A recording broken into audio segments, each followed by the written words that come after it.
আমার খবর।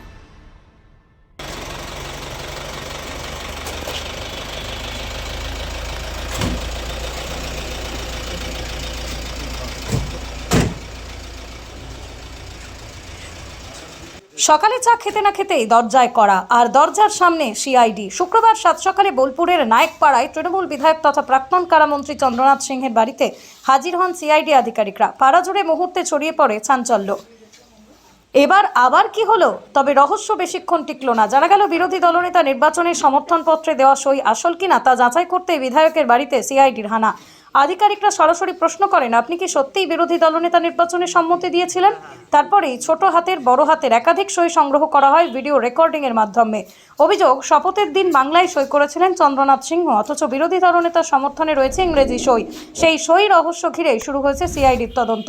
যদিও গোটা ঘটনায় খানিক মজার সুরেই প্রতিক্রিয়া দিয়েছেন চন্দ্রনাথ সিংহ। তার কথায়, এত কষ্ট করে বাড়িতে আসার কি দরকার ছিল? ফোন করলেই বলে দিতাম আমরা সমর্থন করছি কিনা। এখন আবার সই জাল কিনা দেখতে হবে। রাজনৈতিক মহলে এখন জোর চর্চা, বাংলা সই বনাম ইংরেজি সই। এই সই কাণ্ড শেষমেশ কোন দিকে মোড় নেয় সেদিকে নজর সকলের। স্যার কিছু বলবেন? বলবেন স্যার কি কারণে এসেছিলেন? কাজে এসেছিলাম, সরকারি কাজে এসেছিলাম। বিষয়গুলো কি কারণে এসেছি?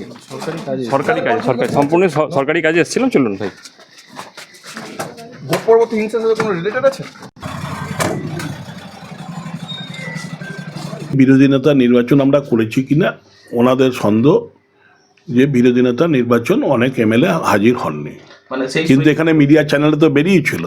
পরপর দুদিন এমএলএদের বিধায়কদের মিটিং হয়েছে শোভনদার ডাকে।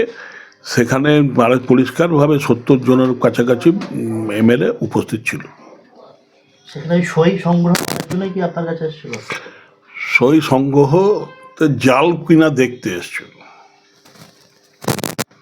তাই আমি বললাম, ওনাদের সাজেশন দিলাম যে এইসব নাটক না করে সোমেনবাবু, যেহেতু উনি সেক্রেটারি বিধানসভার, উনি আমাদের বিধায়কদের ডেকে নিয়ে বললেই পারতেন যে আপনারা শোভনদাকে বিরোধী নেতা চাইছেন কিনা, বা কতজন চাইছেন দেখতেই পারতেন। তার জন্য এইসব কেস করে মানুষকে বিভ্রান্তির মধ্যে ফেলে দিয়ে এটা উচিত হয়নি। গতকাল এসছিল, আবার আজকেও দেখা গেল। কাল আমি ছিলাম না, রাত্রে ওনারা আর আসেননি। ওনারা বিকেল আবার সন্ধ্যের সময় এসেছিল, তখন আমি ছিলাম না। তাই আমি ফিরেছি রাতে 8টায় ফিরেছি। তাই ওনারা রাত্রে আর বিরক্ত করেননি, যেটা ওনারা বললেন সকালে এসছে। যে কোনো ধরনের সমস্যার সমাধানে আপনার শহর বোলপুর শান্তিনিকেতনে চলে এসেছেন জ্যোতিষী পণ্ডিত দীপরাজজি।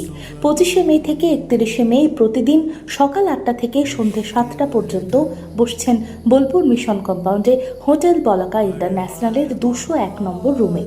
বিস্তারিত জানতে যোগাযোগ করুন 9284385907 এই নম্বরে।